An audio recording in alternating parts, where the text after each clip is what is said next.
A quiet janitor leaves roses anonymously on a woman's desk every Valentine's Day. She assumes it's from different admirers over the years. When she finally decides to leave a note saying, "Thank you for loving me," the man dies that same day. She discovers his identity when she finds all the notes he never had the courage to give her. Hello besties, welcome to Bedtime Folktales TV, where we bring you emotional stories and every story is filled with morals, educational and unforgettable lessons. If you are new here, please don't forget to subscribe and turn on the notifications bell so you don't miss our new stories. God bless you. Now let's dive into the story. Every morning before the first office worker arrived, a quiet man named Bamidele was already there. Bamidele was the janitor. People hardly noticed him. He wore faded brown overalls, always clean but old. His shoes were worn at the edges. He moved softly, like someone afraid of disturbing the air itself. When people greeted him, he nodded politely. When they did not, he said nothing. But Bamidele noticed everyone. He noticed who came early and who came late. He noticed who laughed too loudly and who cried quietly in the restrooms. He noticed spilled coffee, broken chairs, and forgotten drinks. And most of all, he noticed Amara. Amara walked on the fourth floor. She was a woman of calm beauty, the kind that did not shout for attention. Her smile was warm, her voice gentle, and her eyes always seemed to be thinking of something kind. She greeted the security men every morning and said thank you to the cleaners when they passed. The first time Bamidele saw her clearly was 10 years earlier. She had dropped her file at the staircase, papers scattering like white birds. While others walked past, Bamidele stopped.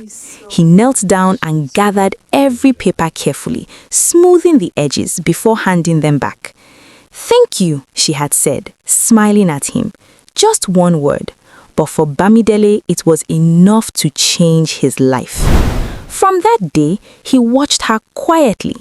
He learned her habits without trying. He learned that she loved roses. He learned that she stayed late on Fridays.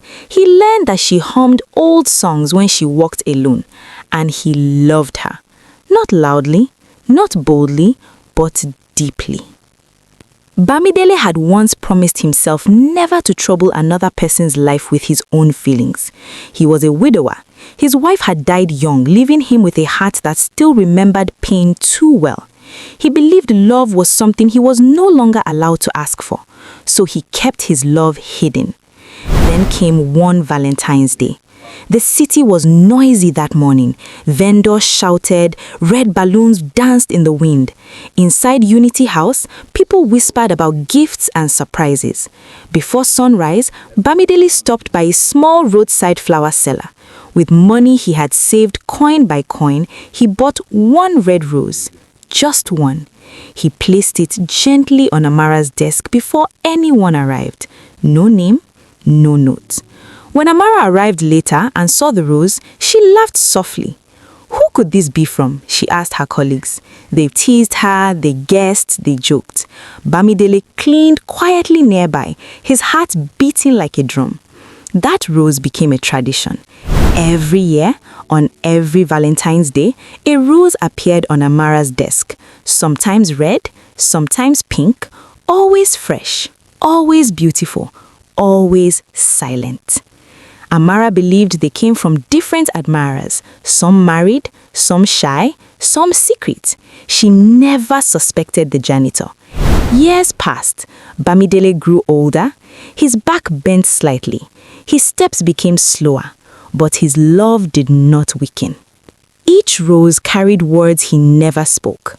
"I hope today is kind to you. I pray your heart is always at peace. If I could be grave, I would tell you everything." He wrote these words at night and hid the papers in a small tin box under his bed. Then one Valentine's Day came that changed everything. Bamidele had been coughing for weeks. His chest burned. His breath came short. But still, before dawn, he bought a rose. This time, his hands shook. He placed the rose on Amara's desk like always. Then he went to the restroom, sat down, and closed his eyes. That morning, Amara came in later than usual. She was tired. Life had been heavy. She had lost someone dear recently, and love felt like a distant thing. She saw the rose. For the first time, she felt tears rise. Instead of laughing, she picked up a piece of paper and wrote, "Thank you for loving me." She placed it beside the rose and left for a meeting.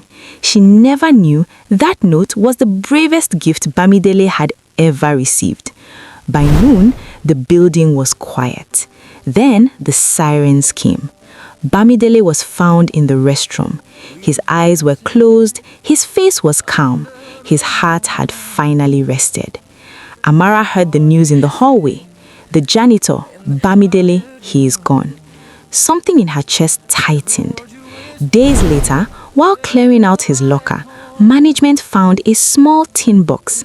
Inside were dozens of folded notes, all dated, all written in careful handwriting, all addressed to Amara.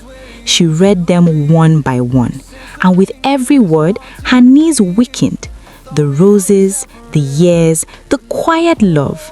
She sank to the floor and wept, not only for him, but for all the love that had waited patiently without being seen. From that day, every Valentine's Day, Amara places a rose on a small corner of Unity House, and she whispers softly, "I know your name now." And in the way African folktales always remind us, some loves do not shout, some loves wait, and some hearts are only heard when they are already silent. Thank you for always watching our stories. God bless you all.